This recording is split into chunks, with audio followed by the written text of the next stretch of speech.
안녕하세요. 남자의 책상입니다. 오늘은 예쁜 스피커, 인테리어용 스피커의 대명사 제네바의 클래식 S 모델을 가져와 봤습니다. 제가 산 건 아니고 친구가 갖고 있는 걸 빌려서 한 달 좀 넘게 사용해 봤습니다. 크기는 가로는 23cm, 세로는 받침까지 포함해서 15cm, 깊이 17cm네요. 경우에 따라서는 좀 크다고 느끼실 분도 계실 텐데, 같은 제네바사의 X 라지 모델의 미니어처라고 생각하면 귀엽게 보입니다. 특히 별도로 판매하고 있는 전용 스탠드까지 끼우면 진짜 X 라지의 미니어처 모형처럼 생겨서 더 귀엽습니다. 여유가 되신다면 전용 스탠드 구매를 추천드립니다. 클래식 S 모델 색상이 화이트, 블랙, 레드, 그리고 지금 보시는 월넛까지 총 4가지가 있는 걸로 아는데요. 확실히 월넛 모델이 원목이 그대로 드러나는 마감이라 인테리어 무드를 가리지 않고 여기저기 잘 어울리는 디자인이라는 생각이 드네요. 가격대가 비싼 만큼 디자인도 예쁘고 소재도 고급스럽고 마감도 깔끔해서 누구나 집에 놔두고 싶을 만큼 뽐뿌를 일으키는 제품인 건 확실합니다. 심지어 리모컨도 예뻐요. 들었을 때 무게감도 묵직하고 버튼을 누를 때 조작감도 좋아서 만질수록 뭔가 비싼 가전제품을 다루고 있다는 기분을 느낄 수 있습니다. 본체에는 터치식 버튼이 있는데 이게 인식률이 엄청 좋은 것 같진 않습니다. 손가락을 갖다 대면 바로바로 작동 안 하는 경우가 더러 있더라고요. 그냥 리모컨을 사용하는 게 속편할 듯 합니다. 대신 손가락을 갖다 대면 띡띡 하는 작동음이 나는데 이 소리가 은근 기분이 좋습니다. 입력은 블루투스, 라디오, 억스 라인 입력 이렇게 3가지 방식이 있고 알람 기능도 있는데 써보진 않았습니다. 이 모델 역시 측정을 간단하게 해봤습니다. 1m 거리에서 측정을 했고 거실이나 방에서 편하게 이지 리스닝 하는 제품 컨셉상 45도 측면에서도 측정을 했습니다. 제품 배치 특성상 스피커와 귀 높이가 청취 위치에서 높을 때도 있기 때문에 위로 30도 정도 기울여서도 측정해봤습니다. 측정 시 스피커의 소리 크기는 모두 80dB SPL에 맞췄습니다. 일단 측정 결과에서 의외였던 게 소리 크기는 작지만 30에서 40Hz 대역까지 소리가 나와준다는 점이었습니다. 이게 순수하게 스피커에서만 나오는 소리가 아니라 측정 장소의 룸 모드 때문일 수도 있는데 어쨌든 이 크기에서 이 대역까지 저음을 내준다는 점은 굉장히 의외네요. 제네바 클래식 S 후기 중에 저음이 벙벙거린다는 얘기를 본 것 같은데 아마 이런 이유 때문에 그렇게 느끼지 않았나 생각이 됩니다. 후면 포트 스피커의 경우 너무 구석에 배치할 경우 저음이 증폭돼서 그렇게 느낄 수 있거든요. 저음이 제대로 들리기 시작하는 건 80Hz부터인데 좀 부스팅이 되어 있네요. 그리고 160Hz서부터 약간 부스팅이 되어 있고 400Hz까지는 내려오다가 2kHz까지 다시 부스팅이 되어 있는 걸 봐서는 약간 V자 성향으로 튜닝해 놓은 듯 합니다. 그리고 16kHz 이상 초고역 쪽에서는 재생이 제대로 안 되는데요. 이건 블루투스 연결 특성상 초고역 재생이 안 되는 거였습니다. 블루투스 대신 라인 입력으로 바꿔서 측정해보니 정상적으로 재생이 되더라고요. 사실 이 스피커의 가장 큰 문제점은 정면 응답이 아니라 측면 응답입니다. 45도 측면에서 측정한 주파수 응답값을 보면 정면 측정 값에 비해 2에서 5kHz 대역하고 12kHz 이상 대역의 감쇄폭이 굉장히 큰 걸 볼 수 있습니다. 이게 무슨 말이냐면 스피커 측면에서 청취했을 때 이 대역 소리가 제대로 안 들린다는 거죠. 거실이나 방 한켠에 놔두고 침대나 소파에 앉아 편하게 듣거나 생활 공간에서 여기저기 돌아다니면서 BGM으로 편하게 틀어놓는 컨셉의 제품이 측면에서 소리가 제대로 재생이 안 된다는 건 사실 치명적인 약점이죠. 근데 또 웃긴 건 측면이 아니라 위에서 측정했을 때는 주파수 응답이 측면보다 괜찮거든요. 우퍼와 트위터가 나뉜 투웨이 스피커의 경우 수직 지향성보다는 수평 지향성 확보에 신경 써서 설계를 하는 게 일반적인데, 얘네들은 오히려 반대로 설계를 하는 게 아닌가 싶네요. 이걸 뭐 옆으로 뉘어서 들으라는 것도 아니고, 참 왜 이렇게 설계를 했나 모르겠습니다.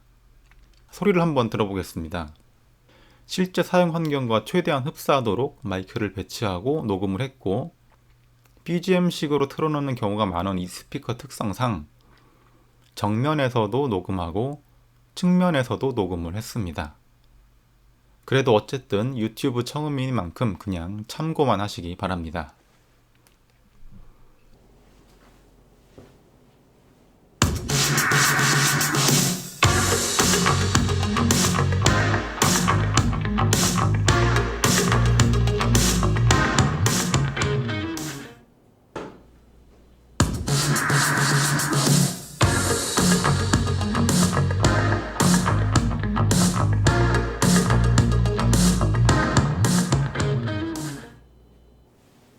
우리 같이 있으면 청춘 영화야. 12시 반 어느새 떠날 시간이야. 또 어디다. 우리 같이 있으면 청춘 영화야. 12시 반 어느새 떠날 시간이야. 또 어디다.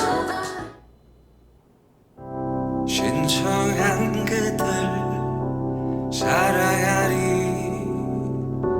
시가 될 그 노래들은 신청한 그들 살아야리 시가 될 그 노래들은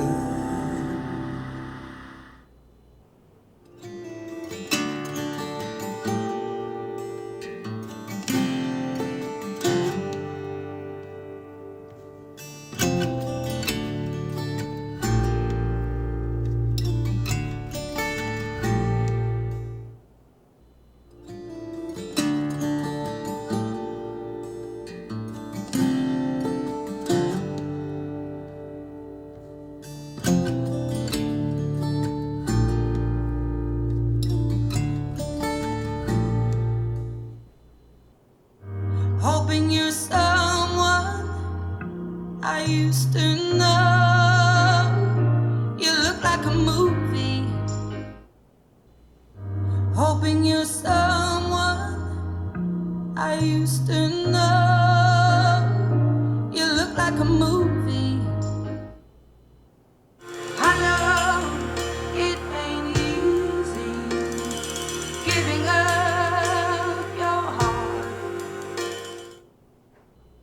I know it ain't easy giving up your heart.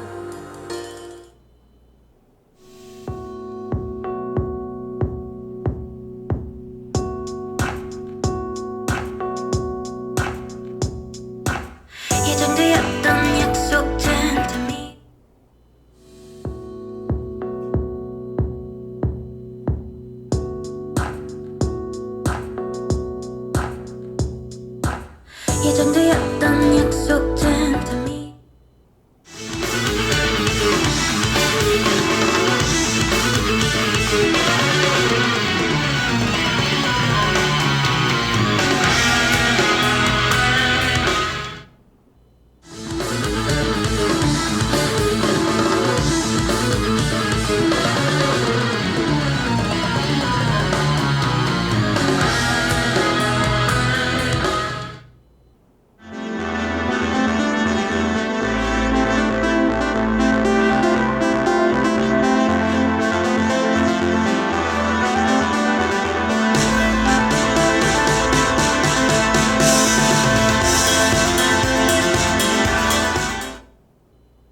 you on my own, and I can't help but wonder.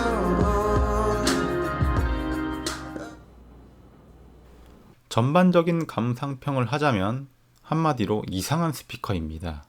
처음 들었을 때는 무슨 느낌이었냐면 평소 자주 듣던 음악이었는데 뭔가 이상하게 들립니다. 마치 AR에서 악기 연주를 제거한 것처럼 보컬만 들리는 것 같은, 이 노래가 이런 뉘앙스가 아닌데 이 느낌이 맞나 하는 생각이 머릿속에 계속 맴돌아요. 평소 자주 듣던 노래의 느낌이 아닌 것처럼 느껴진다고 얘기하는 게 맞을 거예요. 이걸 반대로 말하면 이 스피커로만 음악을 듣다가 다른 스피커로 똑같은 음악을 들으면 이게 이런 음악이었어? 라는 완전 색다른 경험을 할 수도 있다는 겁니다.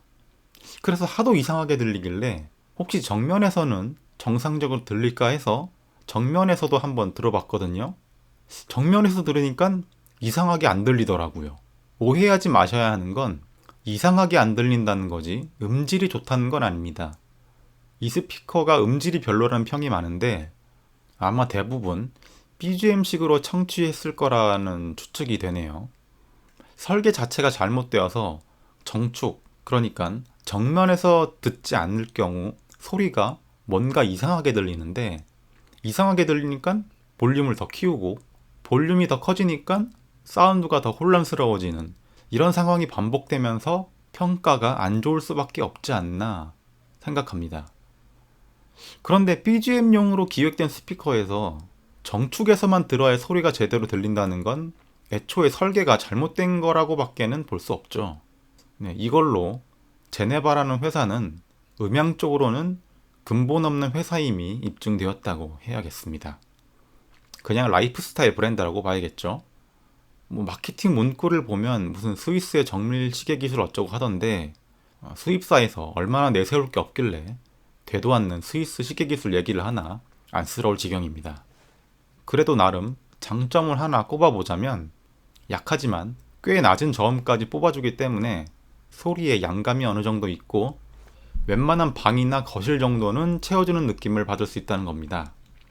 빠른 음악에서는 디테일을 못 살리기 때문에 지향성 영향이 적은 저음 위주의 적당히 그루브한 곡을 BGM으로 틀어놓으면 어울리지 않겠나 싶습니다. 그리고 사용하면서 불편했던 점이 블루투스 연결이 가까운 거리에서도 좀 자주 끊기더라고요. 노트북이나 스마트폰으로 블루투스를 연결해서 자주 들었는데 노트북을 들고 자리를 이동하거나 위치가 조금만 움직여도 이게 툭툭 끊겨가지고 이것 때문에 스트레스를 좀 받았습니다. 결론입니다. 제네바 클래식 S로 음악 감상을 하겠다. 비추합니다.